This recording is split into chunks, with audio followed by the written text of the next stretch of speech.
Jim Gannon, Matty Mainwaring, welcome back to Stockport County Live. Merry Christmas, fellas. I mean, it's not too late to say that, is it? You can still say Merry Christmas. No, still very much the Christmas holiday, so happy Christmas to you. A big tree in the background giving it away there. Well, I hope you both had just a fantastic one. Let's save the New Year's celebrations until at least the end of the show. But Matty, former student of Jim Gannon's, we should say, Jim, co-host of the show now. Very brilliant. So we have. He's a man of many trades. He is a man of master of nothing.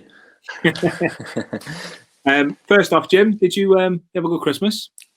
Yeah, it was great. We had a difficult week leading up to Christmas, but as Matty knows, everybody gets Christmas Day off when I'm manager. So it was a fantastic day with the family. Nice positive performance over Boxing Day. Back to work Sunday, another game on Monday. So it's been relentless, but it's been a huge week and a very enjoyable week since Hartlepool. How about you, Matty? A good one? Yeah, nice and relaxed. Nothing too major. We had all options taken off us, haven't we? So nice and chilled. Followed up with the football, kept an eye on it all. And you miss getting out and playing on Boxing Day and then yeah, of course I do. People complain about, like Jim just said there, about people being in Christmas Day. It's the best job in the world, isn't it? You can't really complain. So of course I miss it. And everybody's off work, so there always seems to be a buzz around the grounds in normal circumstances because the grounds are full, or should I say more full than they normally are. So it's wicked. It's a special day. Boxing Day is a special day in the football calendar. My very first game when I was 8 was West Ham versus Birmingham on Boxing Day, and it's electric. It's just something more relaxed, more full, just a brilliant atmosphere. And we've had some great, cracking Boxing Days here, but it was very quiet this one. But it has been every Saturday and every Tuesday so far. So just can't wait for them all to come back. You am I right in saying this, Jim? When you were a young lad, you were a West Ham fan. You grew up as supporting the Hammers. It's a weird one. My granddad was a West Ham fan, maybe because I was born in London. But my dad and my brother were both Man United fans. So if you're going to cause tension in the house, to have two sons that are of different clubs, yeah, no. So I got to watch them. Again, a lot of my friends were Arsenal fans. So if I couldn't go to games on my own because of my age, 10, 12, 14, you weren't allowed to go anywhere. But I love going to see West Ham. Good side in those days. But as Matty will tell you, you kind of lose that sparkle for your first club when you're involved in football, because you start looking out for friends, clubs you played for. Yeah. Still remember the days of going to watch the Hammers at Upton Park. And, fortunately for me as a player, I got a fantastic opportunity to play for Stockport County there when Harry Redknapp was in charge in the 1996-97 Cup run. So brilliant for me, being on the terraces there to go and play at Upton Park. Yeah, there was that game. There's also another one coming up. Every week, Matty, we say, let's not go over West Ham. Let's not keep doing it. But now we're here. We've got to. Yeah, we have to. Jim, going up against David Moyes and West Ham United, how do you feel about that? It's brilliant. A brilliant occasion for the players. I would have loved our lads to get the opportunity to play at a Premiership side, get the feel of the atmosphere in the ground and the next level, if you like, that football they're all aspiring to. But no, it's brilliant to play a Premiership side at Edgeley Park. When it got drawn, we were delighted with the home draw because the potential for TV money for the club, but also the fact that we were all optimistic there might be, even if it was only 2,000 fans, that there'd be enough fans in the stadium to really enjoy the occasion. It's going to be a great game. Brilliant for our fans to watch it on TV, and we've got a lot of time for Dave. Got to know him. As Matty will remember, the young Everton players that we took into Edgeley Park, and then when I went up to Motherwell, took several Everton players up there. So great footballing, man. It's going to be a great footballing occasion for us. But when the draw was made, we all got excited for it. Tried to remind everybody we had 9 league games before then, so coming thick and fast. But it's only around the corner now, so something really to look forward to. Matty, I know we've said it, but we've got to say it again with Jim being here. I fancy us to give him a game. Yes, I'm biased, but there's no reason we can't go on and, make a fist of it. Yeah, of course. We've said this time and time again. Absolutely nothing to lose whatsoever. And like Jim just said, it's a massive occasion to be enjoyed. But at the same time, it's a very, very serious occasion. You know, there's big money involved if we can get through. We'll be the underdogs, granted. But if I know you, and I do, Jim, I know that everything will be done behind the scenes to make sure that we try and tip it as much in our favour as we can, with the preparation, the homework done on them, the team selection, even the subs that you bring on, and making things count throughout the game. You know, chances may be few and far between, but it's just about taking them, riding any sort of storm that we face, and then trying to, you know, progress to the next level. They're a good side. I mean, we've seen how well they've done in the Premier League. They've got some great athletes, tremendous pace and power. It's a bit like the Rochdale game where you go and know it's they're West Ham another 2 levels up, but as long as you give yourself a fighting chance with your tactics and your work ethic, then you just hope that they maybe rest a few off form, a few that don't really think it's going to be a little bit easy. All those things go in your factor. You know, I've been involved in games here where we played QPR and maybe they didn't like the weather, the hostile atmosphere, but the half-frozen pitch. But the games where sometimes the quality doesn't always show. It's all about the organisation and the endeavour and the commitment to win the game. So the onus is on them to beat us. But I think it's just going to be a cracking game to be involved in. And obviously, I'm looking forward to Alty at home Saturday, and then Eastleigh, and trying to secure a really strong position in the league. And then we still, from that Tuesday to the Monday, got a really great week's work ahead of us in anticipation for what will be a real highlight of the season. And what will be game 502 for Jim Gannon. Let's just bring it straight back round to this, Jim. A fantastic milestone coming up this weekend, and if I'm not mistaken, it's on the anniversary of you taking over as well. 500 games in charge of Stockport County. Some achievement.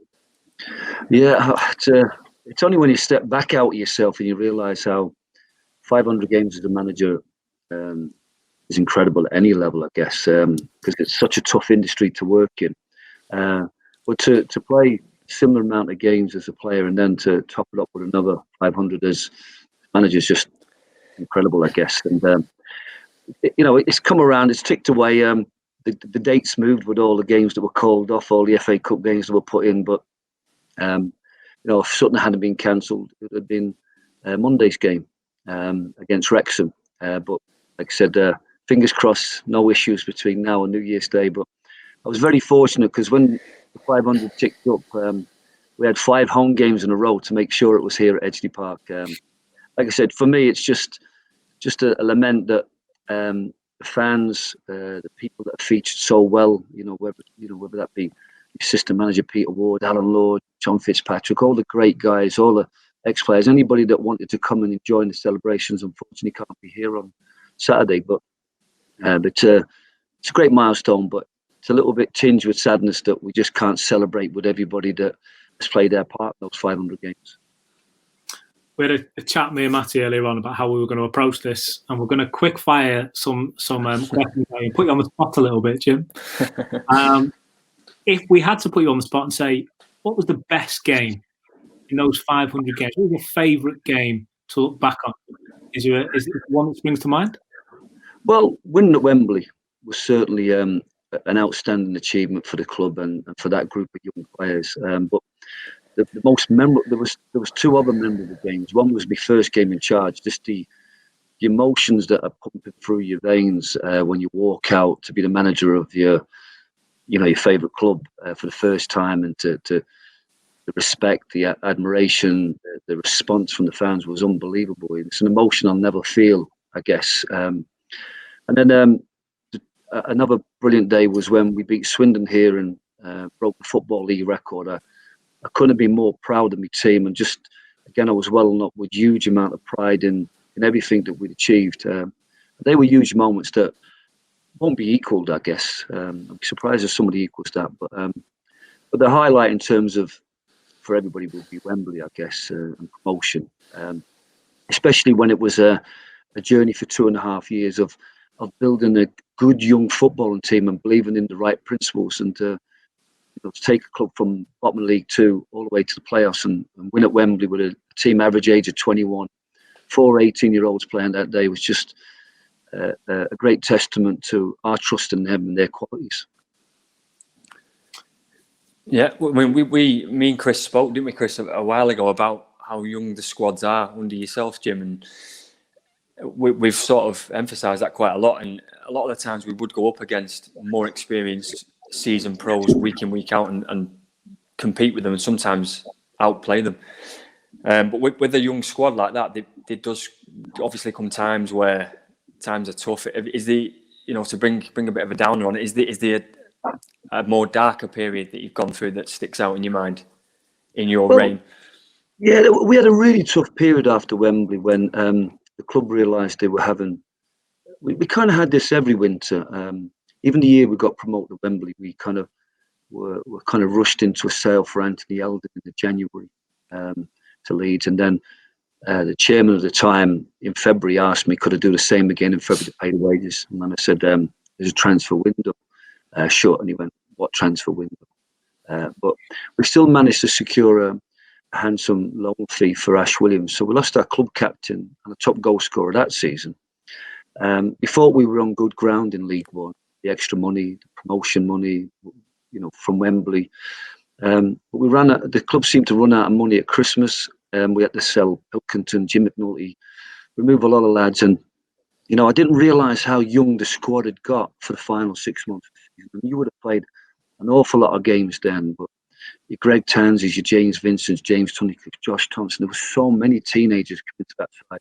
Yeah. And I remember Peter Ward being extremely emotional at Leeds when he felt it was so unfair on our young players to be playing at a place like that against seasoned professionals. But it was a great experience for all those guys, but they were never that dark. I mean, obviously, leaving the job, being made redundant, being asked to leave the second time was really disappointing days. But I felt more saddened for the club rather than myself, strangely, because I felt it was the worst thing the club could do for the club's sake, not mine.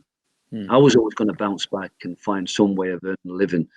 But I felt the club struggled to recover from making me redundant. I think they had successive relegations, end up in non-league, and then the next time they ended up in the 6th tier of football and part-time, and incredible, massive steps backwards. So they were the darkest days, unfortunately, for me, was when I wasn't here, when I was asked to leave and wasn't manager.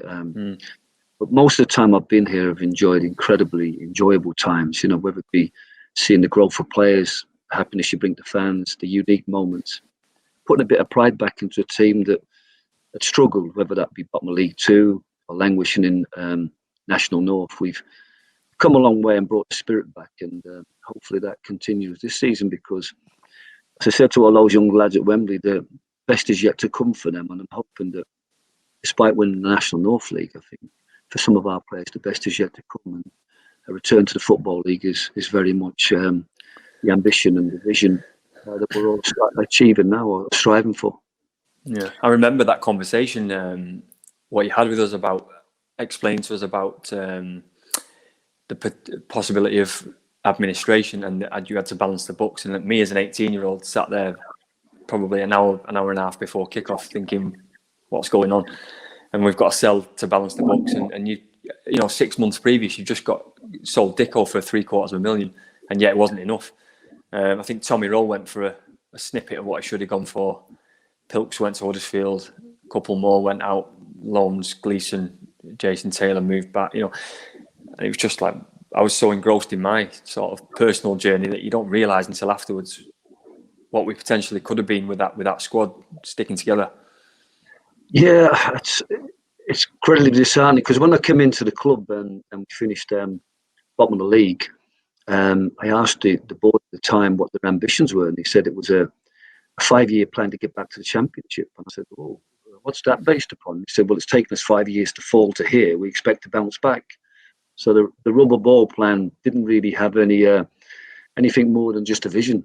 And I said, well, given the resources we are in the position we're going to have to probably try to do something radical, play our way out, develop young players and grow. So we put in a 4-year plan to get to the championship, and based upon perhaps my pro license, studying Crewe, I thought if we could emulate Crewe, good young team, developing players, we could probably get, move this small club into the territory of the medium-sized clubs. And I think we were so far into that journey, it was incredible to, I remember 2.5 years later, we were playing Leeds here over Christmas, sat in the playoffs, and that young team was only going to get better and better.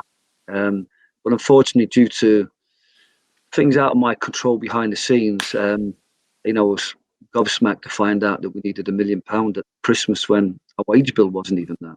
Yeah. Hence, even people like Dave Felgate had to leave, and Jason Taylor, Gareth Owen. He said Gary Dicker went out on loan. Players we didn't want to lose, but we had to kind of make sure we could get through the season. It was a great opportunity for people like yourself and it was, James Vincent and all them. And you know what you did? We won plenty of games in the back half of the season. I remember it turned out to be the very last home game. We're playing Crewe here at Edgeley Park Friday night. 4-3. Shark season was over, so we got to use Edgeley Friday night. There was 7,000 fans or more. Yeah, it's brilliant. I found out I was Irish that night.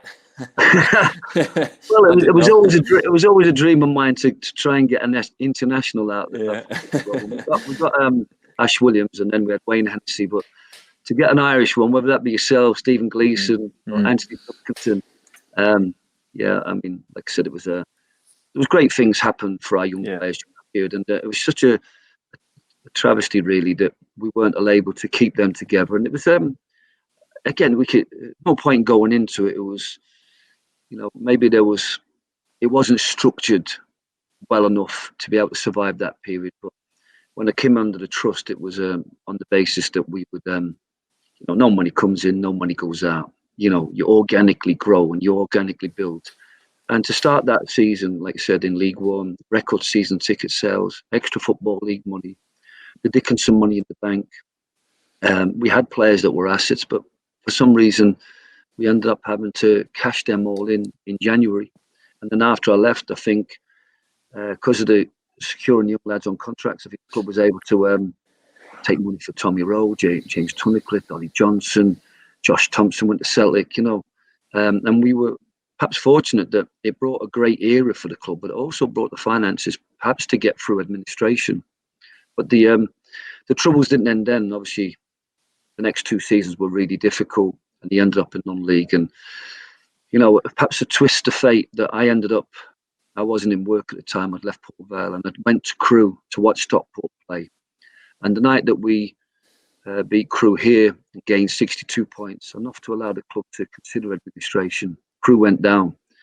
And that day, last home game of the season for Crewe, they sent Stockport down. Or Stockport, through their performances over the course of that season, went down. Crewe just put the nail in the coffin, and I came away there like on that train back to Edgeley. Just my heart was sunk. Everything we'd done, I thought had put the club in a position to have a reasonable tenure in the Football League, and within 2 seasons they dismantled everything and took it to non-league, which is, as we know, is a tough place to get out of. Matty, do you have any early memories or initial kind of thoughts when you hear Jim Gannon and the 500 games? Obviously, like you say, he brought you in as a young lad, and that's where you kind of found yourself sitting in the dressing room before big games, or it'll go into training sessions as well, and everything in between. When you think of working under Jim Gannon, what comes to your mind? I remember everything clear as day. I remember from the day I came on trial, played in a 11v11 where nobody knew anybody. And I think he was watching Jim with Pete and Al. And I think I was having some lunch afterwards and made a point of sort of making himself known to me and invited me in on trial. And from that point on, I remembered everything. I remember the conversation we had when he signed me, my first professional contract. Best day of my life. And everything from then on, I remember becoming gradually over the next probably 12, 18 months, turning from a sort of a first year pro to a more or less a senior member of the squad. I remember all the ups and the downs and all the good games they had and the not so good games. Everything clear as day because I'm mulling it over in my mind time and time again. It's great times. Even the downsides where it made me a man, and I don't think it's possible to forget when you love football. Those moments. At the risk of making things awkward, then, did you ever get the hairdryer treatment from Jim? We've all had it. I don't remember Matty. Matty was No. good, honest player. I remember him coming in. I think, if I'm right in remembering, he played off the left wing, and he was technically good. He had a nice pass, and I just thought you were probably better equipped to play inside the game. And I think he ended up a bit like Paul Turnbull, because Paul Turnbull was a successful young centre forward, and Tommy Rowe was a left back, and we kind of. I think Anthony Pilkington could play anywhere up front, and kind of tried to find a position. And with a young player, certain positions can be quite demanding. If you play a young lad in midfield and there's three of them, you get a little bit of mutual protection. But I think it allowed us to bring people like yourself to get you a good run of games, Greg Tansey and James Vincent. But you got to remember, there was no hairdryer treatment for them guys because they were all young and learning, and They did everything you asked them, and they trusted you and you trusted them. And if they made mistakes or they were a bit naive, it was because they were young and still trying to figure it all out. But I remember Al at the time was head of recruitment, and he was finding players, and I don't know whether he was a genius or whether it was just as he used to say, we give them opportunities. Dario Gradi used to say to me, put them on the stage and you'll see whether they can perform. And we had so many players who just looked very well at home playing in our blue in our first team, even if it was League One. I'm looking forward to that day again where we get that opportunity to make careers for people, So, but because we've got a wall now in our corridor with all the names of all the players, and I found mine somewhere in the middle of the pack. But when it starts, the first player I gave the debut to, and all the players I gave debuts to, and it was just an incredibly rewarding to be able to help start so many careers and to help them, if you like, and give them an education and a head start in the game. And I think we did that for so many players, and and it's a great journey for young players and a great journey as people when you're in such an environment, because you grow up and you mature. And fortunately for us, we feel we've played a reasonable part in the development of people as well as players. And but that's always the case when you're a manager. You are working with young men and you're forming characters, and you're giving them good values in football and good values in life, and hopefully it pays off. Which of those players, I mean, you've said a few there, and I'm sure there's many more swirling around the back of your mind there. Which players over the last 500 games do you remember, like properly, like he was a player, that guy, I enjoyed working with him, he progressed? Which players stand out for you? There was many. I mean, the people will probably think they'll pick up on Ash Williams and Anthony Pilkington, people that went on to have great careers. But there were so many other players, that we were proud of. Where Liam Dickinson coming from Woodley, and the character and the charismatic figure he became.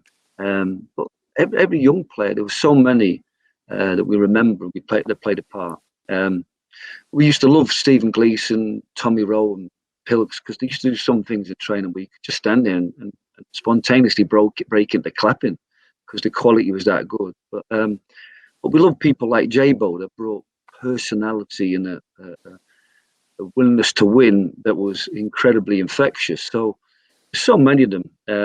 Every fan will have their own unique player. So many fans remember Kevin Francis, and many will remember Dicko or Pilkington. But the beauty of that era, I think, was that there won't be one player that every fan would pick on, or a team that you could say that was our dream team. There were so many good young players that we were able to enjoy over a really good period of football for the club. 500 games as a manager, all those games as a player, how do they differ? Well, massively different. If you're a player, you come in and you just play the game, and you're kind of oblivious to the whole different world. You come, you clean your boots, you play, and you You think about your own performance. No, it was a great journey of growth for me as a player. Came as a very raw young player, signed for Sheffield United and from an Irish club, and I had to, like Matty said, you kind of have to grow up in a changing room. You have to grow up. I bought my first house, moved away from home. You grow up, man. You're dealing with characters, the criticism, the praise, not getting too low, not getting too high, trusting in yourself. As a manager, you're a lot more mature. I never planned to be a manager. I kind of trained to be an accountant, did a few other jobs, got coaching badges just really to give something back to the game. But I enjoyed coaching on the 15s and 16s so much that I got the opportunity to manage. And before you know it, you're on the stage again at a reasonable level, managing players for real in a professional environment. But yeah, it's a different industry as a manager. And I suppose as a manager, the one thing is that your legs don't go as a manager. I remember Brendan Rodgers was saying about, when you were playing, you're kind of like 500 games for a club is tremendous. And you're getting to the end of your shelf life. Whereas 10 years or 15 years as a manager is only your apprenticeship, really. So in that sense, of kind of, when I was at this stage as a player, I was concerned about what would I do after football and how many more games. And I just played every game like it was my last one. Whereas as a manager now, I feel just refreshed and ready for another 500, strangely. But, I'm sure that someday somebody will put me out to pastures and not want me. So I've got to remember that mentality of when I was playing the last few games from top, just to treat every game like it's your last game. I love every minute of it. And that's the best advice I give to a player, whether it's his 100th game or his 500th game. Enjoy it, because you'll miss it so much when you're not there and you're not able to enjoy it the way that you love to do in the past. Matty, do you see traits in the current Stockport County team that were there when you were playing? Can you tell it's a Jim Gannon team, having played under him, and now you look at the current crop, players that maybe play in a similar position, if not the same role, the players that are in the middle of the park now, your Jordan Keens or whoever, similar area of the pitch to where you were. Do you see the same technicalities or whatever you want to call them in the current from when you were there? Yeah, I do, and I think I can gather more from your interviews, Jim. To be honest, for example, the Hartlepool interview, you didn't look best pleased, and why would you? It's not a habit we want to get into, getting thrashed 4-0 with two men sent off. But there was a little instance in the interview where you spoke about throw-ins, and you spoke about us resorting to throwing it down the line, and it breaks the other way. And I can't remember whether you said they had a chance or they scored. They scored. Yeah, they scored from the first throw, and we got a chance from the second throw. Exactly. He played the feet. And exactly, the set plays was so important back in my day, and I can only assume they still are from what you're saying. Watching the Altrincham game, a goal comes off a bad corner for our. They get a chance, they don't convert. Bad corner again, they get a chance, they do convert. These are things. These are the things that will probably always be part of you as a manager. One of my questions actually is that the same now? Do you put the same? I imagine you do. But do you put the same emphasis on that on a Friday, on a Thursday? Is it the same thing, same routine as we used to have? Yeah, I suppose. As you were part of this team, I was talking about the culture at Hartlepool. For me, it was a really low moment, and it was a defining moment of how bad it can be and why we should concentrate on culture. You were part of that team in League One. And that team in League One emulated Crewe in the sense of we won the Fair Play Award for all 92 teams in the league. Beautiful trophy sat in the boardroom. A reminder of that you can play great football and be clean and fair, and you'll remember all the emphasis on that. So when we set out our cultural identity this year, you've got to remember that we're dealing with a lot more experienced players, more proven players who have more stronger characters. But there's a Jim Gannon team generally has a very good disciplinary record, has a well-organised defensively, has a good track record on set plays. And there was other things on that list like retention from set plays, whether that be goal kicks, throw-ins. Yeah. And some of those aspects were missing. But I was so pleased the other night watching us that nearly every goal kick that we could, we went short and played out. Every throw-in, we looked for somebody's feet and we looked to switch and open the game up. Yeah. And that created a tremendous platform. So that game on Monday looked so much more like a Jim Gannon team. Very few fouls, good retention and care of the ball. Full defenders taking responsibility to play proper balls into the front players taking responsibility to defend and do their job without possession. Goal from a corner. It's just there was so much more about that, and you think it's just you shake your head when you think it was only 6 days prior that we had the Hartlepool game.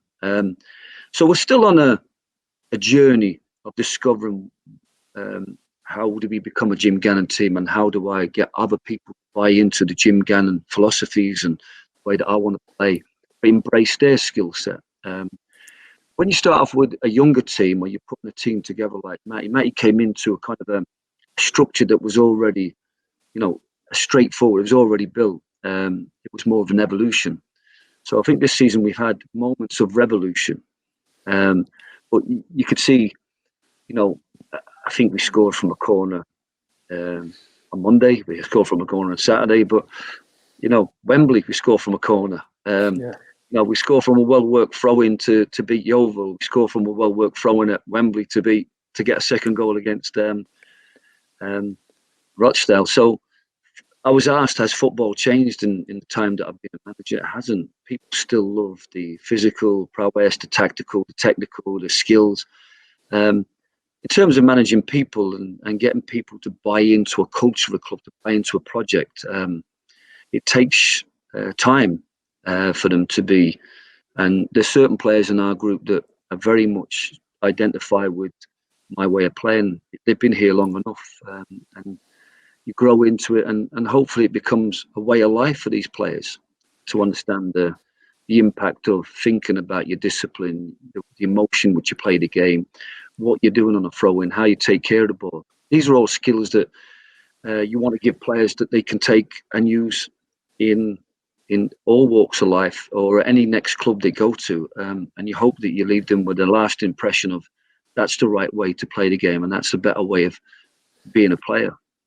So you hope to have that. You don't get it with everybody, don't get me wrong. We've had some that have come and gone and haven't been our type of player, but I've seen a lot of good young people come here and become better players because they listen, they're open-minded, and they learn, and they kind of understand what you're trying to teach them. And then once you figure it out, you go on to figure out so many other problems because you think differently about the game.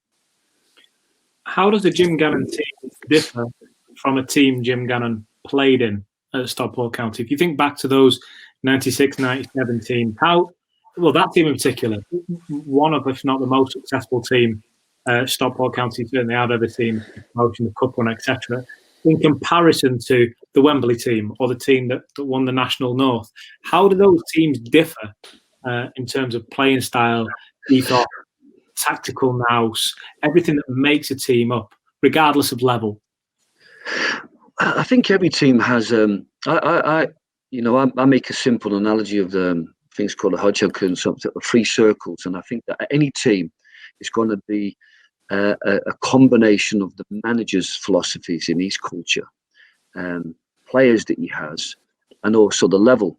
So it's very hard to compare even the 2 teams that I had, like, for example, winning at Wembley, which was a young team. Then you had a more of a part-time hybrid side win the National North. They both play 4-2-3-1. They both had different 10s. Stephen Gleeson was different to Wolverton, and Darren Stevens different to Tommy Rowe. So it's you're kind of marrying the qualities of your players with your system and your philosophies, and then also understanding the level. But I think certain things can be successful at every level, and certain principles and philosophies, and certain players can be successful at every level if they think about what they're doing and can deliver quality at the right moments. But Danny Bergara's team and Dave Jones' team, Gary Megson's team, Dario Gradi team I played on, even the Dave Bassett, unique philosophies, all of them, all completely different in the way that they approach the game. But that married with their players worked well and made them all successful in different ways. And you take as a player, you take all those bits from every manager, from every way that they played, and then you have your own experiences, your own ideas. But my ideas are not fashioned out of thin air. They've come from experiences, education, and thinking about the game. So they are all different. I mean, we all love watch Man City because of their brand of football, but Liverpool are different. But they're so effective in what they do, and if it suits the players they have, then it's a brilliant thing to see. So it's very hard to judge all those teams. Again, I'm only 1/3 of what we're trying to achieve. I give the philosophies and the principles, but players, bring their own personality and qualities to the group, and the level, the quality of the pitches. They all bring. I still think that we can play a good brand of football at this level. We always strive to give the players the freedom to play. But as Matty knows, you've always got to have a really strong structure in terms of how you defend and a base plan.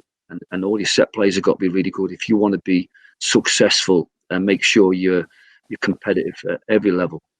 That's really important. But I think we're seeing now that a little bit of creativity coming out in groups. And if you can bring the creativity and the quality out in certain players, especially young players, they grow in confidence and in impact on the game. Those are the players that went on to have great careers and play at much higher levels than with County. Ashley Williams said that the team he played in would beat the 96-97 team.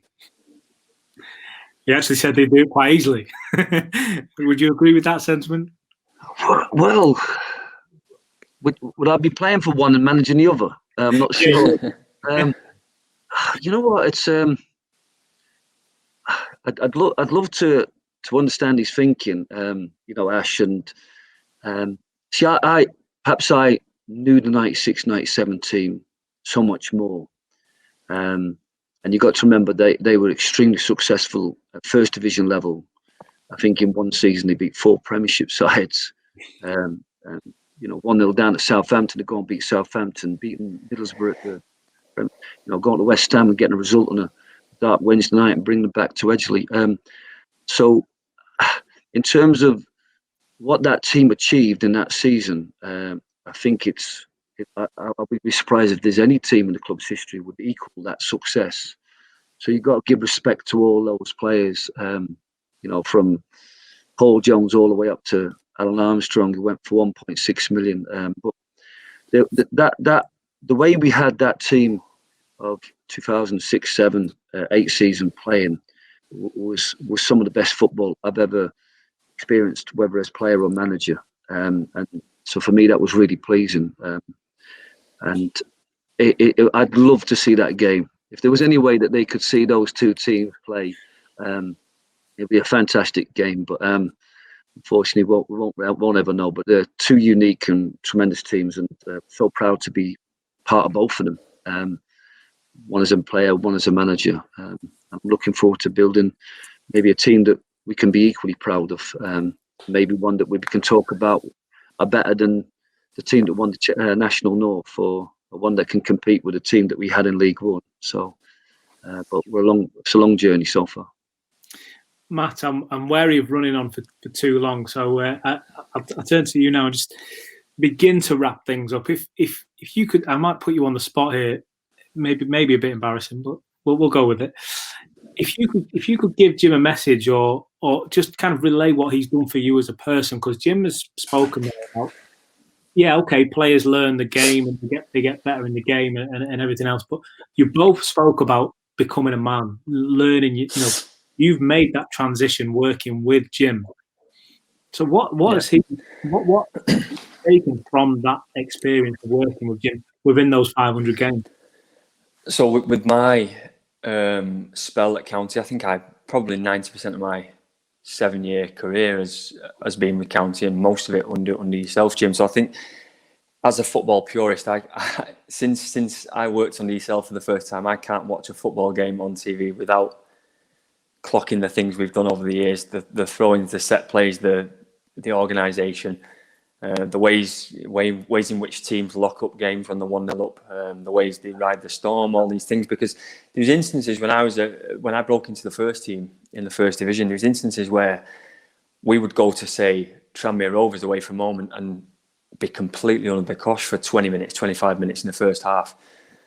And I would be expecting a right rollicking off yourself at half time, and we'd come in and you say you defended brilliantly, all of you. And I'm thinking, well, we've camped in our box, and then that's just me being a young pro, not really knowing the game. 2 years down the line, you realise what you have to do at these away games, and these are the things that, you know, the crowd are roaring, and these are the things that I've learned over the years. But I can sort of hand on heart honestly say I've had nothing but an education under yourself, and I think I'm not just saying it because you're here. I think I've said this to Chris many times. You could do the job you're doing anywhere in the country for me, and I think I've always said that you'd be able to do it anywhere in the country at any level, and I think any club would be glad to have you. But me knowing you, I think you like to build opposed to be handed stuff on the plate with a budget and stuff, and you like to build, and that's part of your philosophy. And I think you take great pride in building a club and a squad and success from scratch and taking it forward. And as I say, talking about pride, I'm very proud to have been a part of a sort of a spell that we've had together. It's been brilliant. Well, you're part of a great era at the club, and you know that I'm sure that they've all enjoyed those players. But yeah, no, it's. I'm realising how old I am now, how many players I've had, how many games I've had. But like you said, you do hope. You know, when you start on a journey into any education, whether that be a teacher or a manager, you hope to affect people in many different ways. You know, I always use the analogy of discipline, emotional control, because you want total aggression and total control. And people think that's alien in football, but you know, as a boxer or anybody in martial arts, you've got to have complete aggression but total discipline and control. And yeah, you know, but these are things that you know, life skills. You know, whether it's discipline, whether it be hard work, being resilient.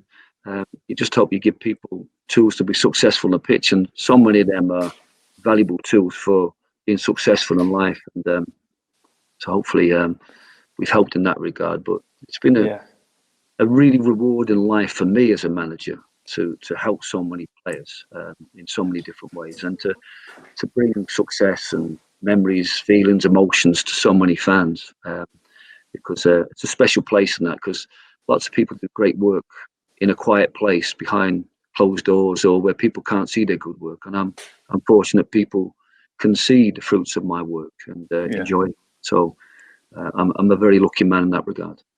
No, I'm personally fascinated by your role as a manager. I'll sometimes sit with my dad and watch football, and like I said before, I can't help but watch it from an ex-player's perspective and being in that environment. And whether it's just little things like a wall breaking and a free kick going in or something, just the plan in the organisation, you can't, or a throwing breaking down and getting a chance off it, or being left 2v2 at the back, or a set play or something. Just we can't help but watch it from that perspective. I've obviously got yourself to thank for that, and the stuff I've learned over the years. And I suppose what I'm trying to say is I'm not just a fan. I'm a purist, and well, that's why people like yourself are successful, because you do think about the game. And I was asked this question about, you know, because lots of players say I'm meticulous and detailed, but I think football is a crazy chaotic game, but it is made up of loads of details. And you know,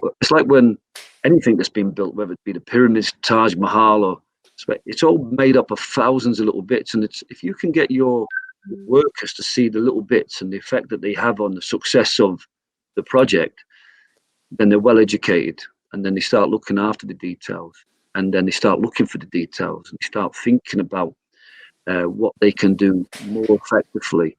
And it's like I remember when we played Chester here 2 years ago, and I said I felt I had to coach too much and I had to tell the lads what to do. And I quoted Confucius and said that, you know, teach a man a fish, if you give a man a fish, you feed him for a day.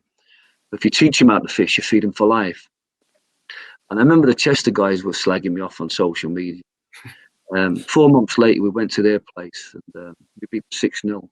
And I didn't have to coach that day because the players just figured it out and did it. And some days you get that. But that's where once you open, if you've got somebody who's open-minded and you open a mind to what football is, then they're forever thinking about it in a different way. And in that regard, I think, I haven't made you open-minded. You are open-minded. You're a thinking man. You whatever you've turned your hand to, you've been successful. And you see the game as it should be seen, which is in its complexity, but its simplicity as well. And that's the challenge as a coach, is to show players a way of looking at a complicated thing in a simple way. And then once you see the simplicity in the little things you do, they can suddenly see how it all comes together. And I felt we've seen that on Tuesday. Just little details we added to the team just made such a huge difference. And from that comes encouragement for them to listen and to open their mind to other details. And so the journey continues, whether they're 18 or 28 or 38. I think you never stop learning. And I'll continue to learn because there's so many games so evolving and so many ideas and so many people open your mind. And if you ever close your mind, it's the day that you might as well walk away from the game. You said the same thing a couple of weeks ago, didn't you, Matty? About I think you actually said if you ask Jim now, he'll tell you he's still learning. Final one from me. The first interview we did when you came back to the club for this spell, you said to me you were looking to build more than just a team, but a community. You feel you can?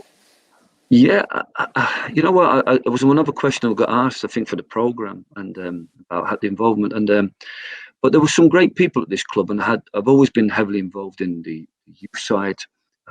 Help the Hatters, who were trying to. We looked like a council house that we got back off the Sharks, and the Help the Hatters turned it into a home. The museum, the way that they're decorated. We had a community foundation. We're trying to embrace the community. I got involved in there because I had my Fridays free. Got several players involved, and within a year they were Community Club of the Year. The Help the Hatters have won the Queen's Award for volunteer service, the highest award you can in the country. So we do so much more from our community, and that's the part I've always played as a player or a manager. But we've got so many of our players now engaged in the community, and you only have to look at even the chairman now. Sort of the owner, Mark, what he's done for the NHS, and and if you want your community and your town to support you, you've got to, at the right time, support your community in your town, and I think it's built a great bond between us and our neighbourhood, our community. So I love playing a part in that. My first house is a mile that way, and the current house is a mile that way. So I'm very much Stockportian and want to play my part in the success of the club, bring smiles to the fans. But there's other people who are maybe not fans who need the club support in different ways. So I'm really proud of the team we're becoming, but also the club that we are. So I look forward to playing many more years of service in that regard. 2nd of January 2006. Stockport County 2, Cheltenham 2-1. Liam Dickinson was on the score sheet that day. We won't go too much into it. 500 games later, Jim, here we are. It's a fantastic achievement. I'm sure I speak for Matty and myself when I say unbelievable work. Congratulations. Thank you very much. Appreciate your support for the last couple of years.